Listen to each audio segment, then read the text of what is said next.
Tracy Sable tonight on EWTN News Nightly, reaching out. President Joe Biden has a message for Republican leaders. We're at the White House. Letter to the faithful. What an archbishop in Oklahoma is saying about the transgender movement. Protecting minors. Lawmakers introduce a bill regarding children and social media usage. And hearing the cry. A sneak peek at the Vatican's latest photo exhibition. These stories and more tonight. From EWTN, the Global Catholic Network, this is EWTN News Nightly. Thank you for being with us on this feast of St. Athanasius. Our top story tonight, House Oversight Committee Chair Congressman James Comer now says that he has bank record evidence showing President Joe Biden, his brother, and several other Biden family members received millions of dollars from the country's biggest adversary, Communist China. Capitol Hill correspondent Eric Rosales has been following this investigation from the very start and joins us now with the latest. Eric. Well, good evening, Tracy. You know, Congressman James Comer tells me that he got this evidence directly from the U.S. Treasury Department. Millions of dollars, he claims, was sent to several members of the Biden family. An important note, in order to gain this information in the first place, Congressman Comer and his staff first had to show proof of wrongdoing by the president and his family to Treasury Secretary Janet Yellen. After doing so, the Treasury Secretary herself then allowed the congressman and his staff to look at the department records. And after more than 3 weeks of searching, what they found, he says, was shocking. And I can say there are many more bank accounts, many more LLCs, and many more Bidens that were involved in the family influence peddling. So this investigation continues to expand. Oversight Committee Chair Congressman James Comer tells me he's trying to identify every penny the Biden family may have received from countries around the world. My fear is that the Chinese Communist Party would be getting something in return for their investment. And what was that return on their investment? Congressman Comer claims evidence shows Biden family members set up several accounts. The top Democrat on the committee, Congressman Jamie Raskin, has accused Representative Comer of misrepresenting his investigation into the Biden family and even refusing to share information. The Maryland representative wrote in a letter to Representative Comer, quote, "Your misrepresentations and refusal to disclose relevant information to the committee call into serious question your investigative techniques and the narratives you appear intent on composing." Congressman Comer tells me he's just following the whistleblowers' information, allowing them to see who is sending the Biden's money and subpoenaed their records. Which showed transactions to the Biden. So I essentially got what I needed from the Biden bank records going in the back door. And now we have overwhelming evidence that I think will give us the ability to win in court. Congressman Comer tells me so far they've uncovered more than $5 million given to a variety of Biden family members. And by the way, the White House was recently asked about this and the IRS agents helping Republicans. The spokeswoman for the White House said that the president is staying out of it and referred all questions to the Department of Justice. So I emailed the Department of Justice and did not receive a response. By the way, Congressman Comer plans to hold a press conference about these claims next week when the House returns. At the Capitol, Eric Rosales, EWTN News Nightly. 1 week from today, that is when President Joe Biden will meet with congressional leaders at the White House. They have been in a standoff over the nation's debt limit, with fears mounting over a possible government default. White House correspondent Owen Jensen reports. Owen? Good evening to you, Tracy. All this as the proverbial clock ticks fast towards June 1st. That's when the federal government might not be able to pay all of its bills. Now, President Biden is trying to break the impasse by inviting 4 congressional leaders here to the White House. With the U.S. Treasury saying it's impossible to predict with certainty the exact date when the U.S. will run out of cash, news tonight that President Joe Biden and Speaker Kevin McCarthy will sit down and talk.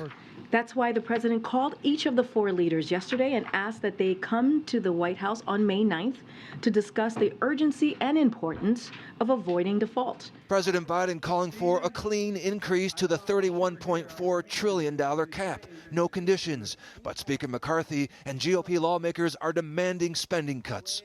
During his meeting with the leaders, the president will discuss initiating a separate process to address the budget and appropriations. Economists have sounded the alarm about a financial catastrophe if the government of the world's largest economy is unable to pay its bills. Also tonight, another date coming up fast, May 11th. That's when the Biden administration will end the last remaining federal COVID-19 vaccine requirements. The national public health emergency for the coronavirus ends.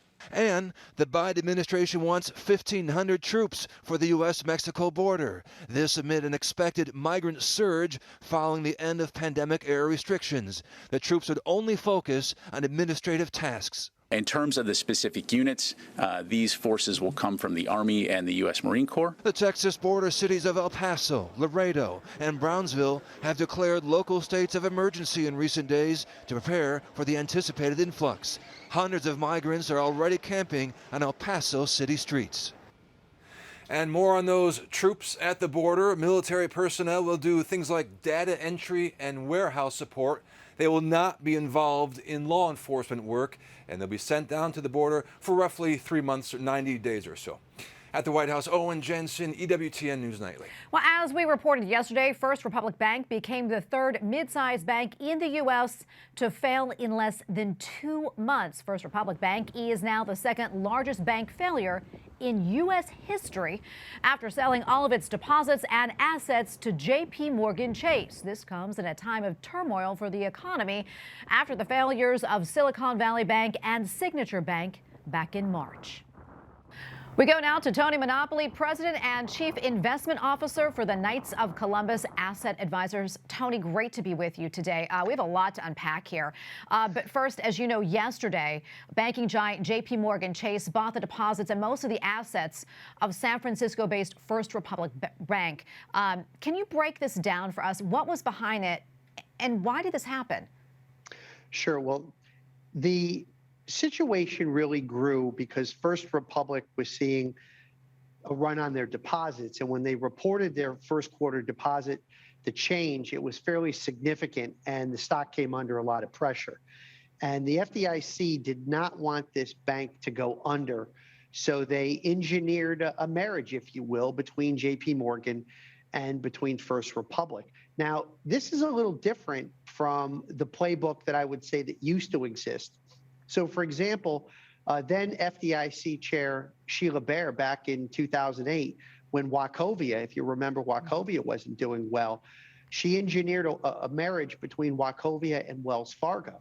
But at that time, Wells Fargo assumed all of Wachovia, meaning not only the deposits in the branches, but the investors as well. Yeah, and as you know, President Biden spoke about this yesterday. You know, he's reassuring Americans that our banking system is safe and everything. But, you know, a lot of people are worried. We've seen several banks kind of collapse recently. And do you think we're headed down to what we saw in 2008? I don't think this is anywhere near the kind of crisis we saw in 2008, because, in fact, in 2008, what we had was an asset quality problem. We had a lot of, I guess it's not a technical term, but sort of schlocky assets, if you will, that were under a lot of pressure, a lot of structured products and exotic things, if you will. This time, it was really more the fact that because the Federal Reserve has raised interest rates so high so quickly, that the value of the bonds that were invested in by these banks were under pressure. And in the case of Silicon Valley Bank, they sold $20 billion of securities to meet deposit withdrawal requests at a $1.8 billion loss. And over 50% of their balance sheet, rather, was invested in government-type securities. So this is really more of a case of what's happened with rates. Let's say the Fed had raised interest rates 25 basis points a quarter for 3 years. This would have given the banks a chance to really restructure their bond portfolio, but given how high and how fast, it's the combination of the two that's really created the issue. Tony, another thing I want to talk about, you know, we're here in Washington, a lot of talk about the debt limit. If they don't come to an agreement by the beginning of June, a lot of people are worried about what will happen. Where do you see this going? Should we be concerned? Well, I think in the end, we always find a way to come to a debt ceiling agreement. I remember many years ago when President Obama was president, he famously said, well, the U.S., we always pay our bills. But I think what we have right now is a little bit of gamesmanship between the Republican-controlled House and the president, basically saying we've got to do something about spending. And the president clearly wants to make sure that we adjust or amend the debt ceiling so that we don't have what becomes known as a prioritization of payments. Tony, almost out of time, but quickly, tell us about the work that you do and how you're able to ensure, that your clients are investing in the companies that really don't engage in practices that would be troubling for the faithful. We use an institutional screening service to help us basically take the discussions of the United States Conference of Catholic Bishops, along with a moral theologian that we have on retainer. And between our work, the moral theologian, and our screening service, we basically can reduce the teachings of the United States Conference of Catholic Bishops to investment rules that we then follow within our own portfolio. And we update the screened list, if you will, every 90 days. Yeah, that's wonderful. Tony, thank you so much for taking the time to speak with us about everything. We really appreciate it. Appreciate your insights. God bless. Thank you. Thank you. We have a lot more still to come here on EWTN News Nightly, including a pastoral approach. An archbishop speaks out against the transgender movement, and church leaders in Florida address a new measure regarding the death penalty.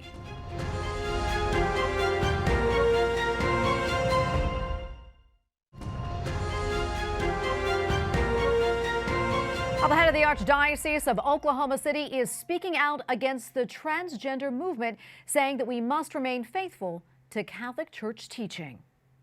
We have a role to play in being and safeguarding the legacy that we have received and handing it on faithfully to those who come after us.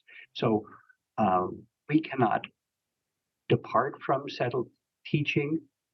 We have to be faithful shepherds, good stewards of the mysteries of faith that have been entrusted to us. In a letter released yesterday, Archbishop Paul Coakley calls for a pastoral approach to those with gender dysphoria, saying that we must acknowledge their pain and confusion, but adds that there are only two genders and people should use pronouns that agree with a person's biological sex. And you can watch more of this interview with Archbishop Coakley on EWTN News In Depth Friday at 8 p.m. Eastern. Lawmakers on Capitol Hill introduced a bill last week aimed at barring children under the age of 13 from accessing social media platforms. The bill would require parental consent for minors between the ages of 13 and 17.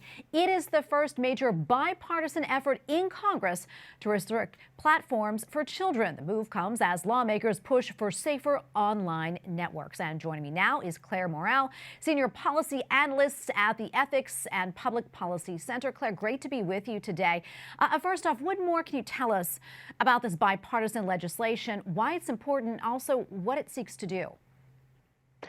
Yes, absolutely. So this bill would really put the power back in parents' hands over their children's social media use. Because to date, anyone could just go on and make a social media account. There wasn't meaningful age verification. All it requires is that you just type in your birth date. And so we know children 8 to 12 have been all over these platforms. So this bill would both ban social media for children under the age of 13 with an actual effectiveness.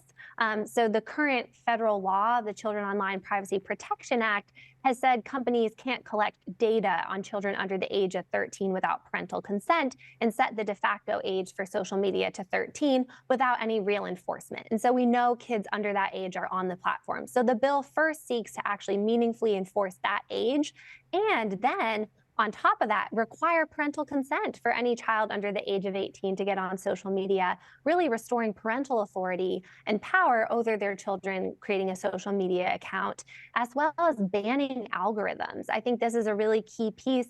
We know these platforms are really set up and designed to addict our children. It's a predatory industry. Our children are the product. They are trying to extract their data, time, and attention. And one of the ways they get children hooked is through algorithms. And the bill would ban the use of algorithms for children under the age of 18.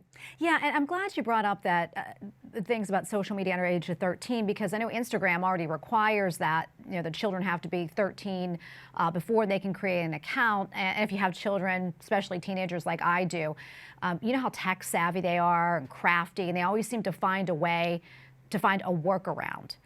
If this is passed, how effective will you be with that? I mean, how do you think that will be, the legislation? How effective will it be? I think, it will depend on the enforcement agencies that are empowered in the bill. But what I'm really encouraged by is I do think this will be more effective than the kind of current system that we've had in place for two reasons. The first is that it would really put the onus on the companies to show that they know a minor is over the age of 13 to allow them access. And so it basically requires the companies to say you need to know or reasonably believe that someone is over the age of 13 to allow them to create an account. So it puts a stronger barrier in place. And the second thing it does is it empowers not only the Federal Trade Commission, the FTC, to enforce the law, but also state attorneys general. And I think that's really key, because we know that sometimes big federal agencies are slow to move. It takes them longer to put together a case. And so allowing state attorneys general to bring suits against companies for a lack of abiding by this law would really actually give it teeth and allow it to be effective, because we know state attorneys general can be much more nimble and responsive if there is a violation of the law. Yeah, Claire, we're almost out of time, but I want to talk about this. I know you wrote an op-ed that was published in Newsweek where you write about 2 new social media laws in the state of Utah. Could you tell us more about that? I know some critics claim that these new laws are a form of government overreach. So talk to us about that, and how do we balance the safety of children while still protecting First Amendment rights? Yes, absolutely. So the social media laws in Utah did something similar to what's being proposed in the federal bill. It now requires parental consent for a minor under the age of 18 to form a social media account. And it also actually gives parents full access to what their child is seeing or doing online. So parents wouldn't just consent to creating an account, but they'd actually have oversight and access into seeing what their children are doing, who they're interacting with. It also does ban algorithms like this federal bill aims to do as well as an overnight shutdown of social media for minor accounts from the hours of 10:30 p.m. to 6:30 a.m. So it's much more comprehensive than the federal bill. I think, though, that people often will raise First Amendment concerns. And again, this is not going to restrict the speech of adults in any way. It's mainly just trying to re-empower the parents to have authority and oversight over their children's communications. And there are several Supreme Court precedents that supports parents' rights to control the flow of communication and information to their children to ensure that it's appropriate for them. And so this law would absolutely be constitutional, and I hope other states will follow suit to protect our kids online. Well, Claire, thank you so much for being with us and filling us in on all of this. We appreciate it. Thank you for having me. Up next on EWTN News Nightly, defending life. Bishops in Florida speak out against a recent measure regarding capital punishment, plus stories of strength and desperation. A sneak peek at the Vatican's latest exhibition.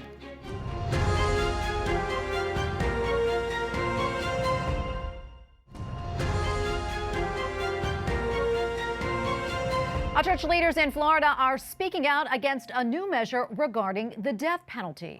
Republican Governor Ron DeSantis recently signed a bill that allows prisoners to be sentenced to death without a unanimous jury verdict. Bishops in Florida have long asked for capital punishment to be replaced by life sentences in prison.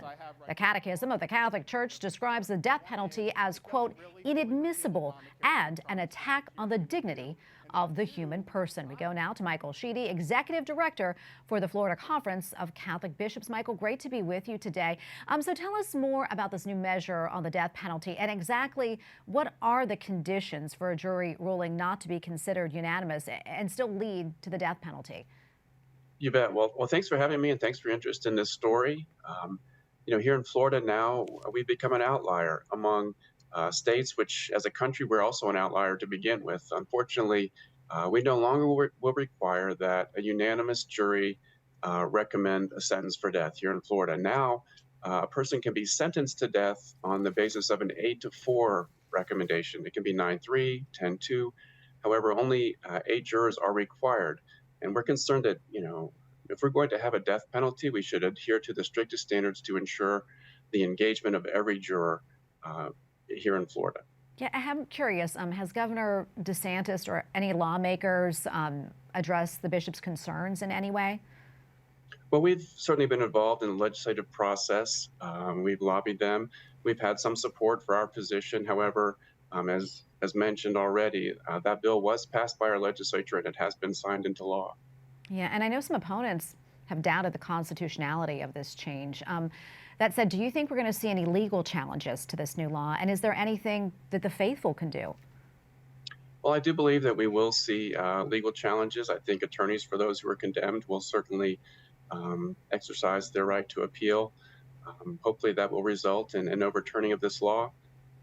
I think for the faithful, it's just good to be mindful that, our faith teaches that every human life is a gift from God. We're made in God's image and likeness, and our challenge is to honor this sacred gift from the Creator, even when others, like others who commit great crimes, have not done so. I want to kind of pivot just a little bit. I know there's a lot of disagreement in this area, but that said, are there things that Governor DeSantis maybe has done in Florida that the bishops have applauded or at least agree with? How is he doing on pro-life issues, things when it comes to gender ideology? Absolutely. It's been a very busy session. There are a lot of issues that have been debated, many of which we support greatly, strongly, particularly promoting educational choice and establishing education savings accounts for every child who is eligible to attend a public school here in Florida. We've long been at the forefront of our nation, but now we're really at the forefront. The governor's also addressed really a preeminent concern of the bishops. Certainly, we are seeking an end to the scourge of abortion. He just signed a bill that will limit abortion to the first 6 weeks of pregnancy. The current state of the law here in Florida is that we prohibit abortion at 15 weeks. Really, we've copied the law at issue in the Mississippi Dobbs case. That law will go into effect if our state Supreme Court gives us a Dobbs-like ruling in our 15-week abortion ban, which is currently under challenge. The governor's also taken a stand against so-called gender-affirming protocols for young people and trying to build in some safeguards to protect against the irreversible harm that can come as a result of going down a path that does not have much evidence for its efficacy, and we appreciate that very much.